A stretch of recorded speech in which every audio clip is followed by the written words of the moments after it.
किसी जंगल में एक उल्लू रहता था। उसे दिन में कुछ दिखाई नहीं देता था, इसलिए वह दिन भर एक पेड़ पर अपने घोंसले में छिपकर रहता था। सिर्फ रात होने पर ही वह भोजन के लिए बाहर निकलता था। एक बार की बात है, गर्मियों का मौसम था। दोपहर का समय था और बहुत तेज धूप थी। तभी कहीं से एक बंदर आया और वह उल्लू के घोंसले वाले पेड़ पर आकर बैठ गया। गर्मी और धूप से परेशान बंदर ने कहा, उफ, बहुत गर्मी है। आकाश में सूर्य भी आग के किसी बड़े गोले की तरह चमक रहा है। बंदर की बात को उल्लू ने भी सुन लिया। उससे रहा नहीं गया और बीच में ही बोल पड़ा, ये तुम झूठ कह रहे हो। सूर्य नहीं, बल्कि अगर चंद्रमा के चमकने की बात कहते तो मैं इसे सच मान लेता। बंदर बोला, भला दिन में चंद्रमा कैसे चमक सकता है? वह तो रात में चमकता है और यह दिन का समय है, तो दिन में सूर्य ही चमकेगा। यही कारण है कि सूर्य की तेज रोशनी की वजह से बहुत ज्यादा गर्मी हो रही है।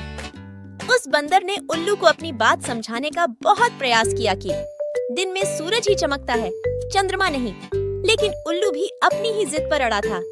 इसके बाद उल्लू ने कहा, चलो हम दोनों मेरे एक मित्र के पास चलते हैं, वही इसका निर्णय करेगा। बंदर और उल्लू दोनों एक दूसरे पेड़ पर गए। उस दूसरे पेड़ पर उल्लुओं का एक बड़ा झुंड रहता था। उल्लू ने सभी को बुलाया और उनसे कहा कि दिन में आकाश में सूर्य चमक रहा है या नहीं, ये तुम सब मिलकर बताओ। उल्लू की बात सुनकर उल्लुओं का पूरा झुंड हंसने लगा। वह बंदर की बात का मजाक उड़ाने लगे। उन्होंने कहा, नहीं, तुम बेवकूफों जैसी बात कर रहे हो।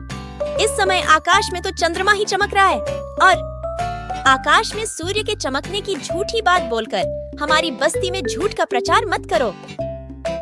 उल्लुओं के झुंड की बात सुनने के बाद भी बंदर अपनी ही बात पर अड़ा हुआ था, जिसे देख सभी उल्लू गुस्सा हो गए और वे सारे के सारे बंदर को मारने के लिए उस पर झपट पड़े। दिन का समय था और उल्लुओं को कम दिखाई दे रहा था। इसी वजह से बंदर वहां से बचकर भाग निकलने में कामयाब हो गया और उसने अपनी जान बचाई। कहानी से सीख।